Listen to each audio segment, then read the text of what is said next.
Game on.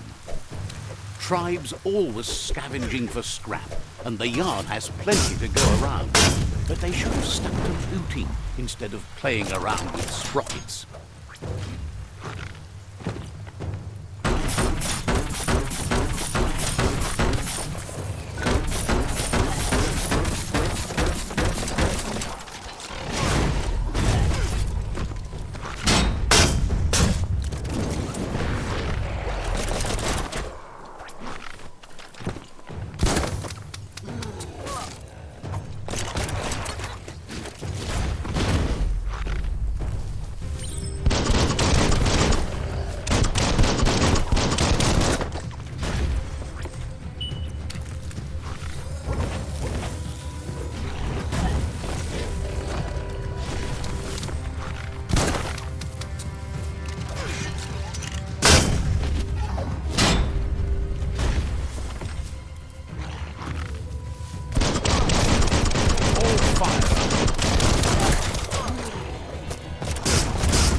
The night time is the right time.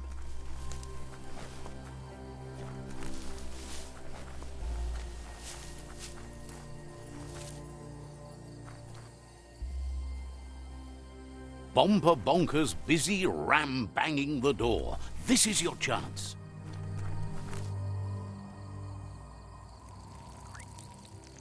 Let's see.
Yes, you can do anything. The sky's the limit.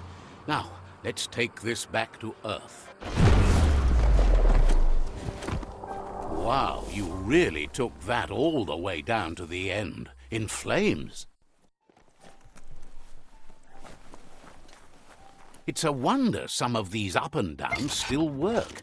Guess they built machines better in the past.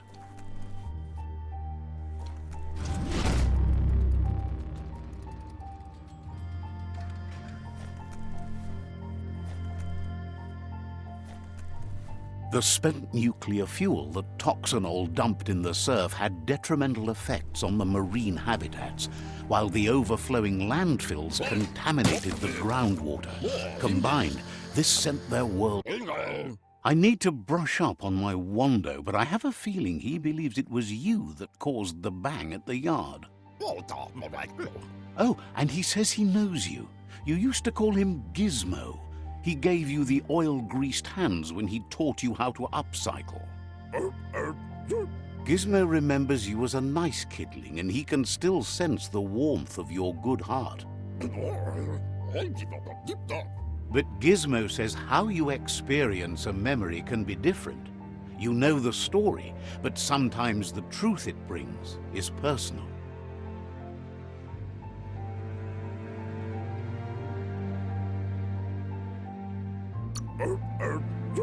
He hopes you remember that one time he taught you to upcycle, and hopes you've had some use for it over the years. He understands history made Loopa Loopin a big part of your past, your present, and soon, your future. You still believe there's some good in everyone. You still have hope for tomorrow. He says you should know that what's meant to be will always find a way, but history shouldn't consume you.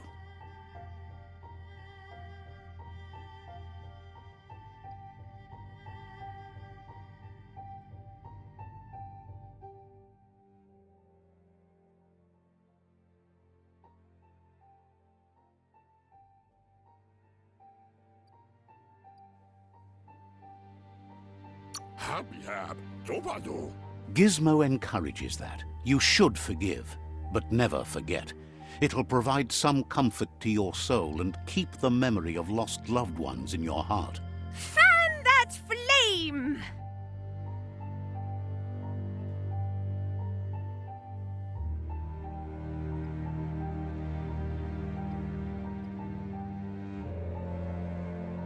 Beat out that spark before it starts. It was so young, so fragile. It had so much to give. Better to take it down now while you still can. Fire catches. Eventually. Hard to believe the world is actually going to survive. Just seemed impossible till now. Grateful to you for coming back and doing your best to change things.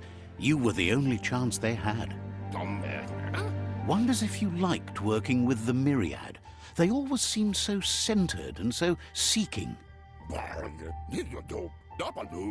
But that's not important now. Gizmo says it's taken a long time to bring the past up to the present, and where you go from here is up to you. You need to set the past aside, at least for now. He can't leave the Underyard as he has no protection against the vacuum in the dead zone, so you need to salvage scrap to upcycle the Mekton, starting with the old crate outside. You should return when you've retrieved the scrap. There's no time to waste if you want to make the Mekton strong enough to fight the Jumbo Puff.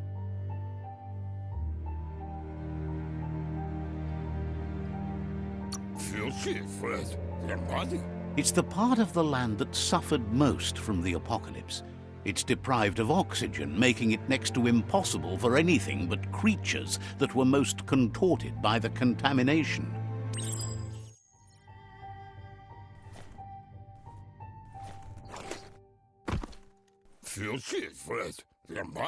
He shouldn't need to remind you that he needs scrap to finish the Mekton, and it's your job to get him some.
Pick your path carefully by whatever you can see. There's short of breath and death to this zone. Better take care. He who half breathes, half lives. That's the leftover you're looking for.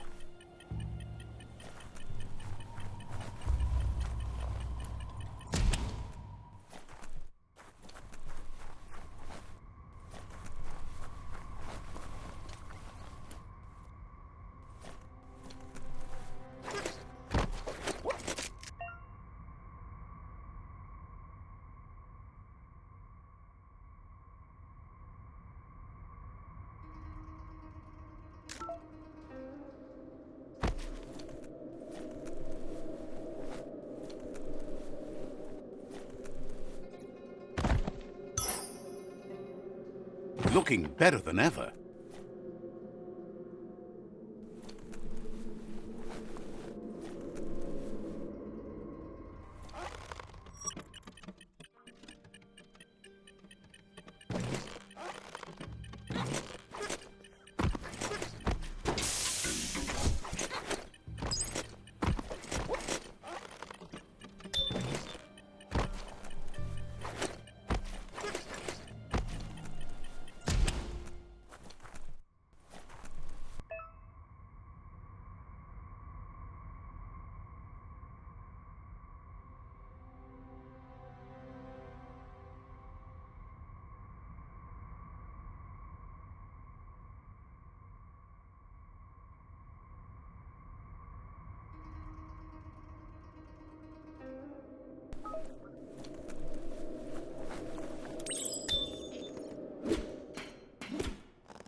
Keep your feet beneath you.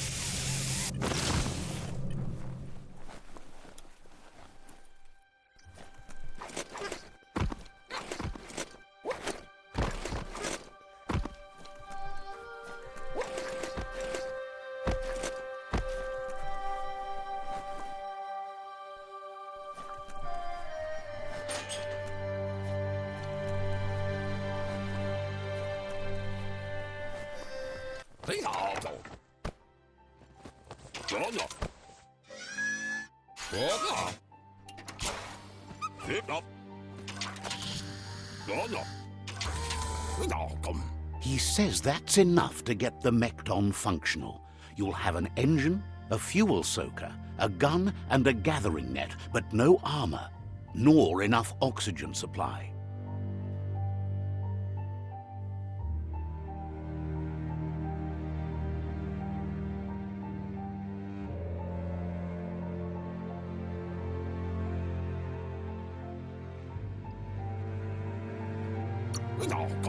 Something he devised to salvage valuables from the ground. There are usually spots hidden beneath puddles of oily goo where you can use the net. He's been working on another project for the Mekton, a cannon, but it needs ammunition, and by that he means the scripts. He says if they're trained right, they'll turn into a distraction for the jumbo puff. The best way to find scripts is to go talk to Moog. He knows the ins and outs of every breathing thing left alive after the apocalypse. Unfortunately, this means you'll have to venture farther out into the dead zone than Moog's camp on the steep depot. Once you find Moog, he'll be able to give you directions to where you'll find scripts.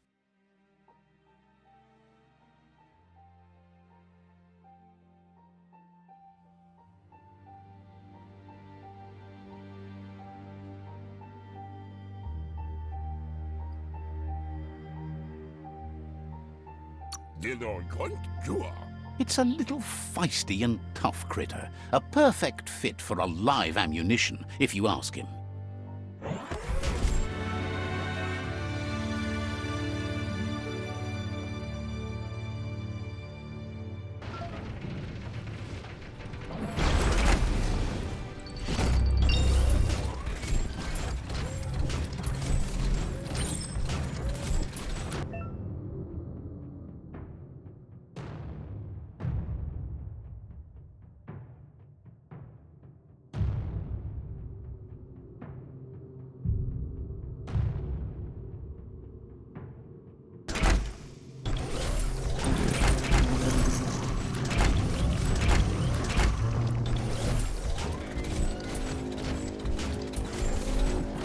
The dark is almost over.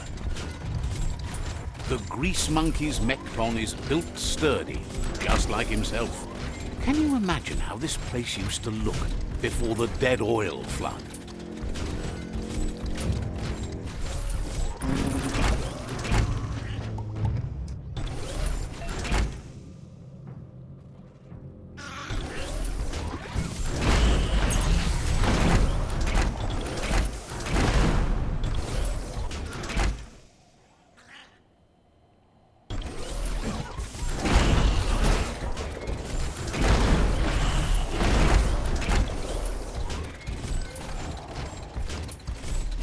Might want to hold your breath before you head any further.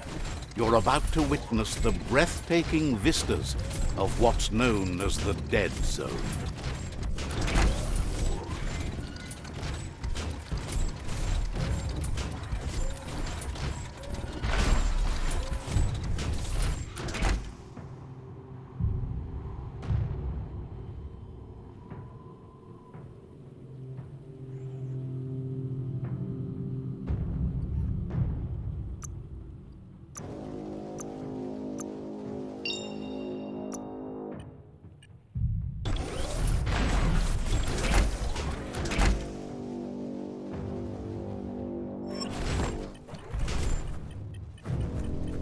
That over there is Steepo Depot, the cliffside that Moog hangs on to.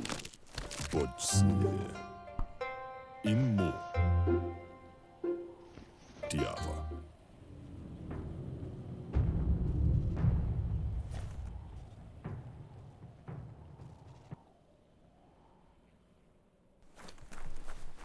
Mashaku Hirsave.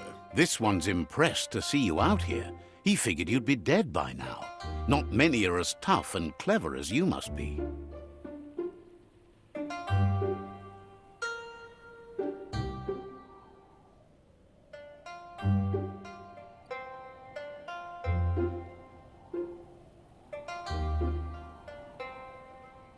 Guga. Says he's a monster haunter, the best you'll ever see.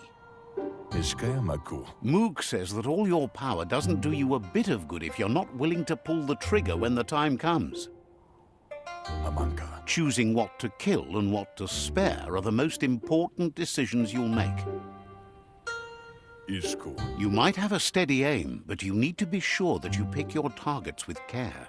Kidlo. It's hard to make those life or death decisions for others, but someone's got to do it. Otherwise, they'll do it themselves, and you know they'll miss.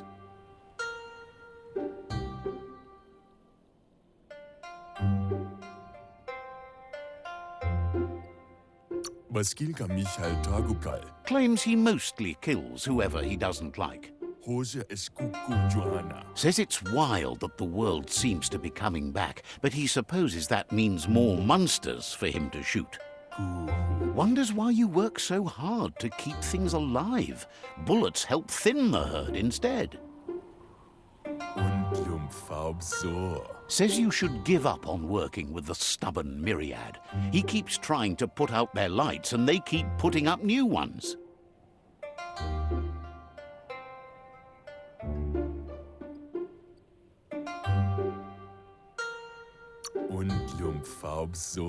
Says they keep the monsters away. He needs them closer, not farther. But enough of that, right? He says the wildlife, nature, has changed and turned against us. Instincts of survival took over when the world changed. He's not sure about their veggie diet anymore, and if it's changed, who knows what it's done with the chemical composition of their body output. Right now, though, he feels he's come to a point where he's got a pretty clear idea on the whereabouts of monsters, both tall and short.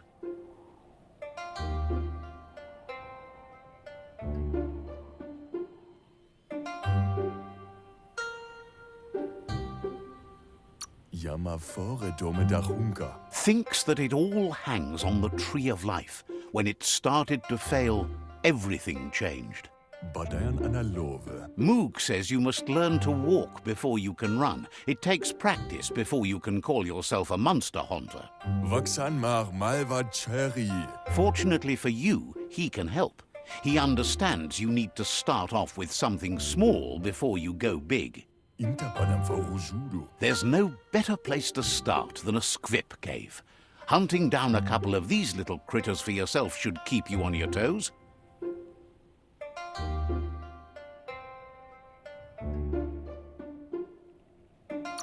Says you stick to the hunting and shots present themselves later.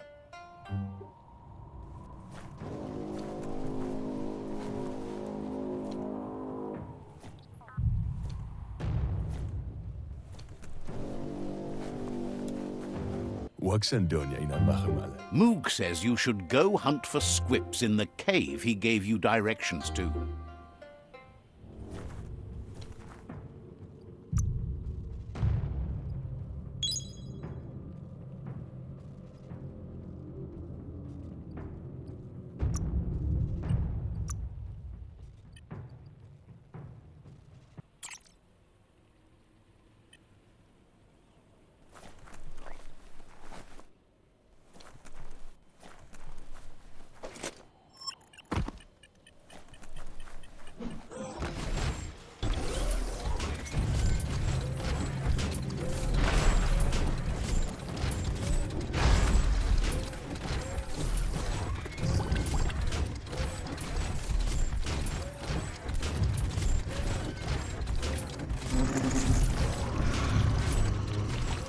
Take a moment to absorb the day.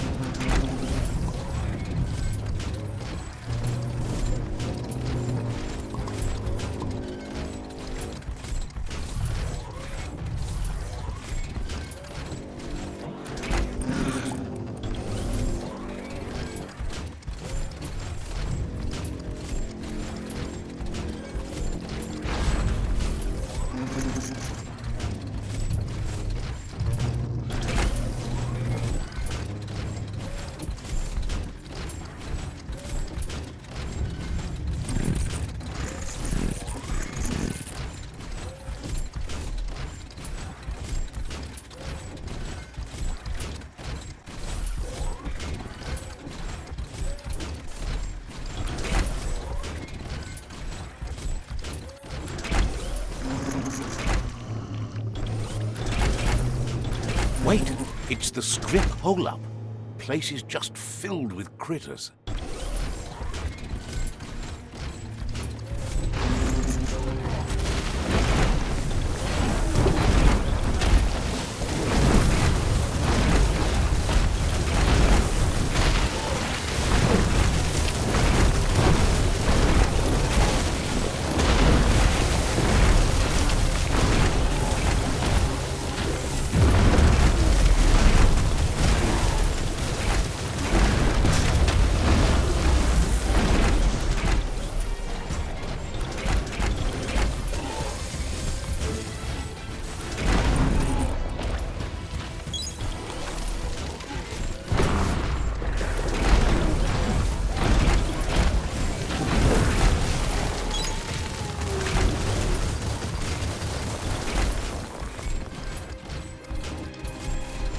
wait to get out, can you?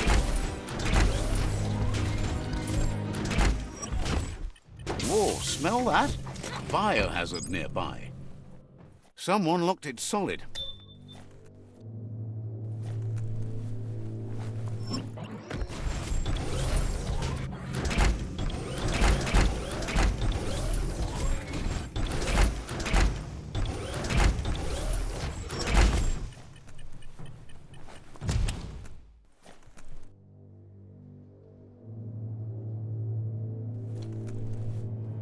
Once the volatilization from the nuclear waste evaporated, a volatile gas rose through the soil and infested structures, even Toxanol's own buildings. So, in a way, they caused their own death.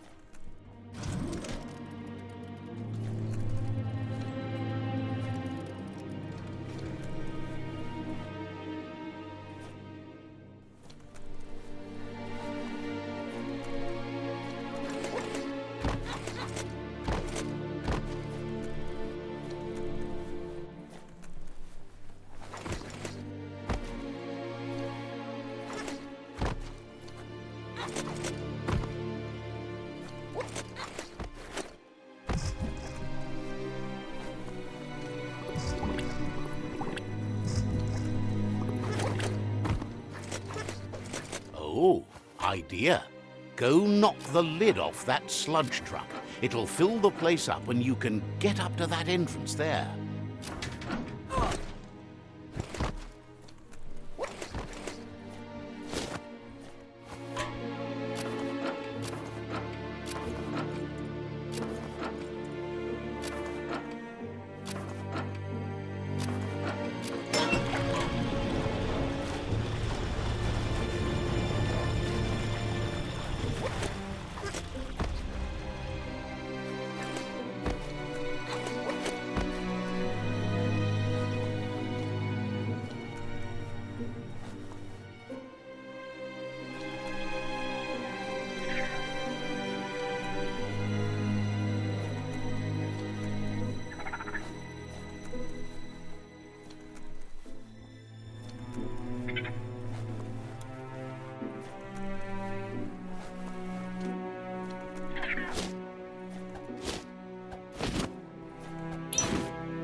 Looks like the switches need to be turned to match so enough charge can flow through the conductors.